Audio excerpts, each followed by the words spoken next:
बैडीज़, hello bitches. चलो मैं फिर आई हूँ आपके पास।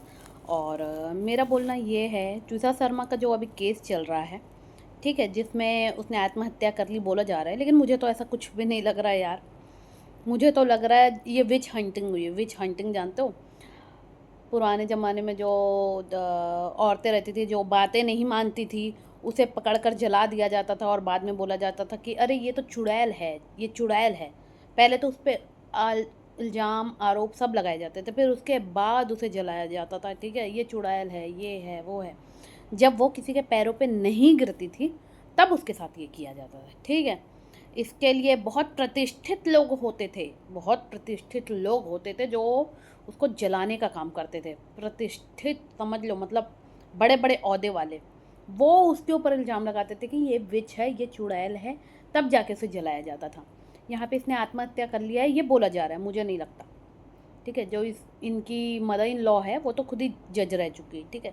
इसका जो हस्बैंड है, भड़वा साला, वो तो क्रिमिनल लॉयर है, ठीक है। ये फरार चल रहा है। जब तूने कुछ किया नहीं बहन के लौड़े, तो क्यों भागता फिर रहा है बहन चोद?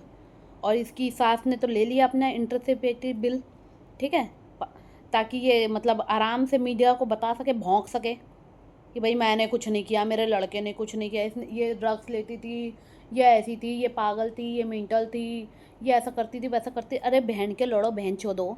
जब तुम लोगों को इतना ही मालूम था कि ये सब चीज़ करती थी, तब पूछताछ के तुम लोगों ने शादी की, अरेंज मैरिज की, तो तुम लोग को ये नहीं मालूम था ड्रग्स लेती है, ये करती है, वो करती है? नहीं करनी थी शादी, क्यों किसी का ज़िंदगी बर्बाद कियो बहन चोदो? हाँ, तुम लोग धब्बा हो, कलंक हो। तुम जज रह के कोई मतलब की नहीं हो। मुझे तो लगता है तुम जज भी रह के ना इतने पैसे खाई होंगी कि पता नहीं तुम्हारी आगे की पीढ़ी चल पाएगी या नहीं चल पाएगी। इतनी बद्दुआएं ले रही हो ना तुम, पैसे खा खा के, पता नहीं। और तुम्हारा जो हस्बैंड है वो तो शकल ना सूरत, हस्बैंड बोलती, तुम्हारा जो बेटा है उन्हें शकल ना सूरत कहीं से कुछ है उस लड़की के लायक। लड़की तो ऐसी खूबसूरत थी साला, मैं तो बोलती थी खूबसूरती में पूरी दुनिया मरती। अरे नहीं बहन चोदो, ये इंडिया है, यहाँ पे खूबसूरती में दुनिया नहीं मरती। अबे बहन के लड़ों को पैसा भी चाहिए हमारे साथ साथ, ठीक है, तब हमारी अहमियत होती है।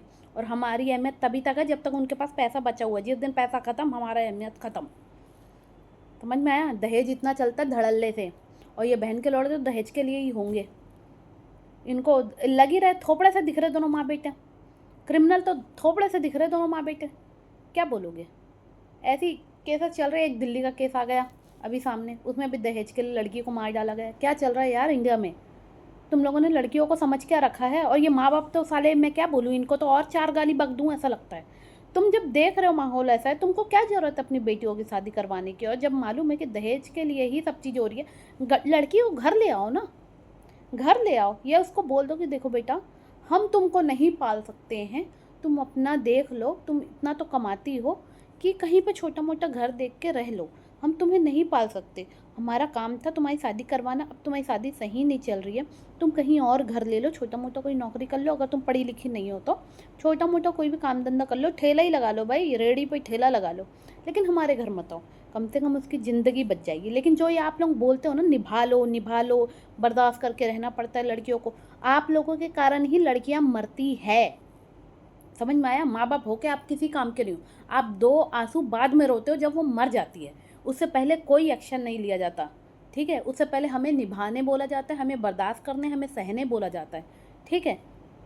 हम ना धोबी के कुत्ते की तरह हो गई है हमारी ज़िंदगी लड़कियों की इंडिया में, जो ना घर के हैं ना घाट के हैं। समझ में आया? तो कम से कम आप घर के और घाट के हमें नहीं रहने देना चाहते हमारे प्रिय माँ बाप या प्रिय माताश्री पिताश्री, तो प्लीज़ हमारी शादी भी अगर आप करवा रहे हो, अगर हम आपको अपनी प्रॉब्लम बता रहे हैं, आप प्रॉब्लम नहीं सॉल्व कर सकते, तो कृपया हमें इतना बोल दें कि सहने की ज़रूरत नहीं है, बर्दाश्त करने की ज़रूरत नहीं है, आप आराम से डिवोर्स लेकर अलग रहिए, हमारे घर मत आइए, हम आपका खर्चा नहीं उठा सकते, ठीक है। वो लड़की समझ जाएगी कि हाँ, मेरे माँ बाप सिर्फ तब तक थे जब तक मेरी शादी करवानी थी, इनको मेरे को घर से कैसे भी करके निकालना था, तब तक ही मेरे माँ बाप थे। अब ये मेरे माँ बाप नहीं हैं, वो भी समझ जाएगी, कुछ ना कुछ छोटा मोटा कर लेगी यार। वो पढ़ी लिखी नहीं है तो रेडी पे ठेला लगा लेगी, पढ़ी लिखी है तो कुछ अच्छा कर लेगी, देश का भविष्य बना लेगी। लेकिन कम से कम आप लोगों के चक्कर में अपनी ज़िंदगी तो नहीं बर्बाद करेगी, अपनी ज़िंदगी खो तो नहीं देगी।